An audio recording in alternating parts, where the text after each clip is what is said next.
Guys, welcome to another video tutorial, and for this video tutorial we are looking at Microsoft Word and the use of the mail merge feature in this application. Currently I have a letter that will be sent to different students, and this template will be including an address line, a greeting line, and then other additional merge fields that will be included. Now currently we have not yet collected the merge information, and normally we can collect the information for the mail merge from either a spreadsheet document or a database document. Now the document that we will be using for this tutorial will be the database, and for the database we can either use a query or a table in order to activate the fields that we will need. And normally we would also create a query with the desired fields that we will need for the mail merge, just for easy access.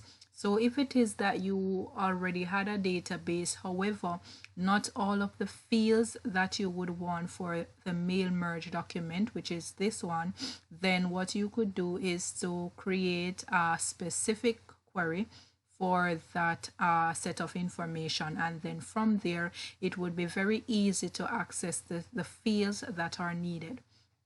Now we will proceed to the mailing section, and this is where we will begin our mail merge.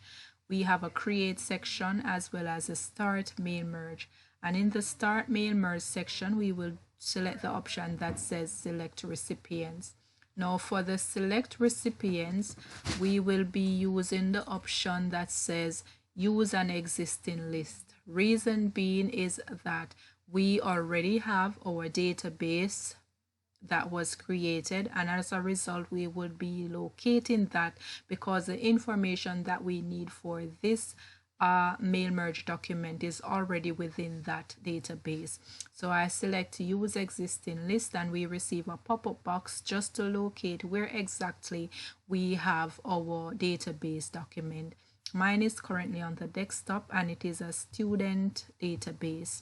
Now from there we receive a second pop-up box, and then this would identify the different fields that are visible for our document. So I move this on screen just to give you a better view as to how my database is appearing. So I have tables showing in this as well as queries, and as I stated earlier, I have already created a specific query for the purpose of this mail merge document, and this I called it all students. It should be students. I'm seeing students there, so an error there. I apologize for that. From here we will select the option that says OK, and then this will also activate the fields that are needed in order to proceed with the mail merge document. The next thing that we want is our address line information. We could use the one level address block, or we could insert the fields based on how we want it to appear.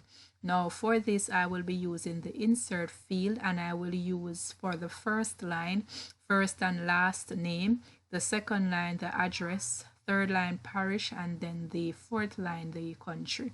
So I will include first name, so I click on that and it inserts. I want to also include the last name, so I return to the insert merge field and I select last name. In order to place a space between the first and the last name, we place the cursor in the section here, and then on our space bar we hit that. And then to proceed to line 2, at the end we place our cursor and select the enter on our keyboard. Again, I am selecting the insert merge field, and this time I'm including the address. Again, enter on the keyboard, and then the next thing I need is the parish. That is included. I close that, and then the final thing for the address line is the country. And then from there, this is technically the information that we need in the address block area. I will select the enter tab on my keyboard maybe 2 times, and then from here I want a greeting line, and they have some customized greeting line, dear Mr. or Miss whatever, etc. So I'm selecting the option that says greeting line, and then from here I will keep it in the default. This can be changed on the I will leave it in the default, and then I will select OK. So it includes the mail merge heading that says greeting line. Now within my letter there is also two additional things that I want to include. I want to include the subject that the student did for the semester, as well as the average that the student received.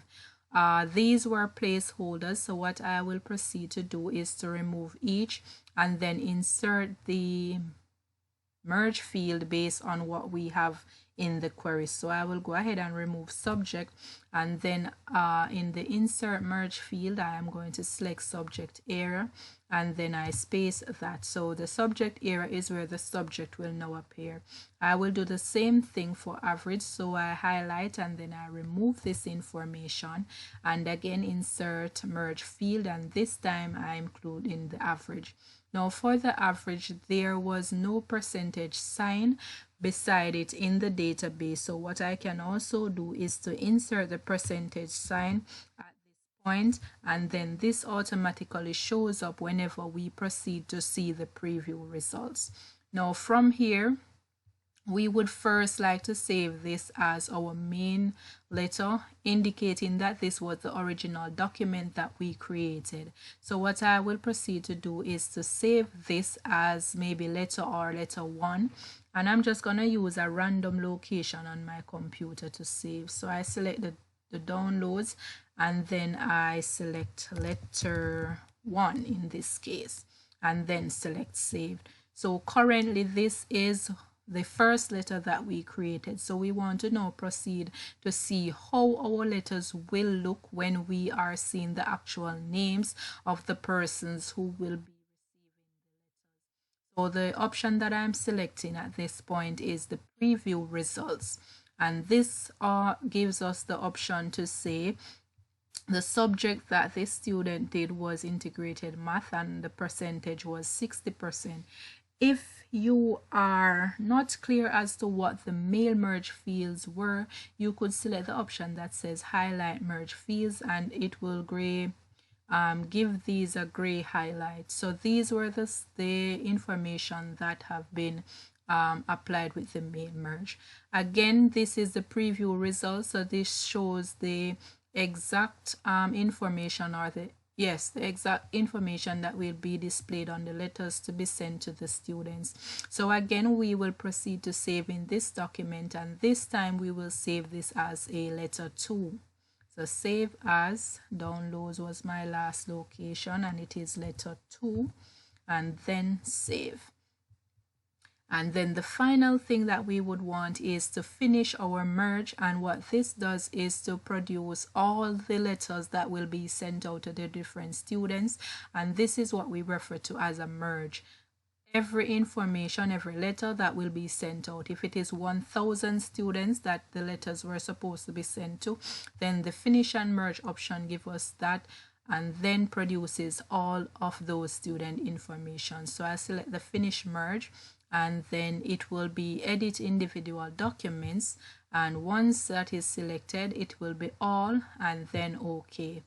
And from here it opens the mail merge, and this technically breaks down all of the letters that will be sent out. Again, we will proceed to file, and we're going to save this as mail merge or merge letters. That's technically how we go about producing our mail merge documents. I do hope that you found this video very feasible for the criteria or whatever it is that you're going to be completing. Thank you so very much for watching.